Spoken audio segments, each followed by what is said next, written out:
Anjrazouilne. Réouverture sous condition des frontières au mois d'octobre.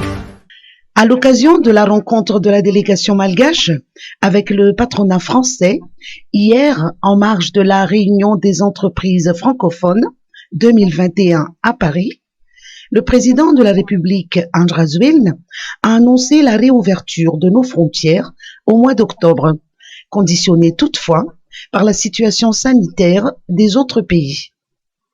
Selon ses propos, je cite, « Cela nécessite de sérieuses préparations et de solides mesures d'accompagnement ». Fin de citation. Concrètement, Madagascar a déjà lancé la campagne de vaccination chez les opérateurs et tous les acteurs du tourisme. Sur un tout autre chapitre, Anjrazouilne a réaffirmé sa volonté d'aller de l'avant dans le partenariat public-privé. Il a annoncé lors de la rencontre avec les entrepreneurs francophones les mesures incitatives mises en place par l'État malgache pour créer un climat propice à l'investissement à Madagascar. Mais ceci dit, économiquement parlant aussi, il faut qu'on se projette. Donc en ce qui concerne l'ouverture des frontières, cela dépend surtout de la situation des autres pays, parce que on voulait protéger Madagascar, mais ceci dit, nous sommes en train de projeter l'ouverture des frontières d'ici le mois d'octobre. Vaccination contre le Covid-19. Tsai Christian donne l'exemple. La protection de la population contre le Covid-19 est une priorité du gouvernement, a déclaré ce matin le Premier ministre Christian Tsai. Même si la vaccination est facultative, Christian Tsai n'a pas manqué d'encourager la population à s'immuniser contre le virus. La campagne de vaccination au Janssen du laboratoire Johnson & Johnson est lancée depuis le 11 août dernier. Le Premier ministre a donné l'exemple en se rendant sur le site de vaccination à l'hôpital Befelatan pour se faire administrer la dose unique de Janssen.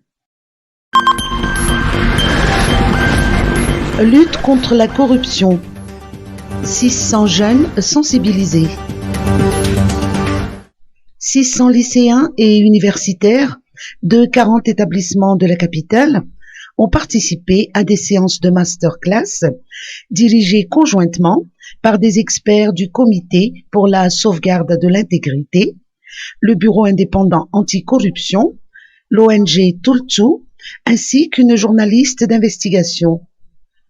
Le secrétaire général de la Comnat UNESCO, Manda Raveljon, dans son allocution d'ouverture, a fait savoir que les séances de masterclass sont dirigées sur la sensibilisation des jeunes, futurs décideurs et dirigeants, à la lutte contre la corruption. Dans un tout autre chapitre, un concours du meilleur article sur la lutte contre la corruption a été lancé le 1er août dernier. La réception des articles sera clôturée à la fin de ce mois. Le concours est divisé en 2 catégories.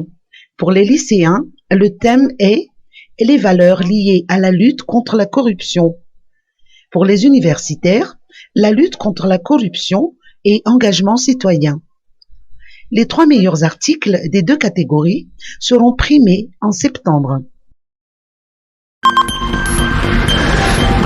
Ministère de l'eau, de l'assainissement et de l'hygiène, ONUDI, pour le développement du secteur eau, assainissement et hygiène.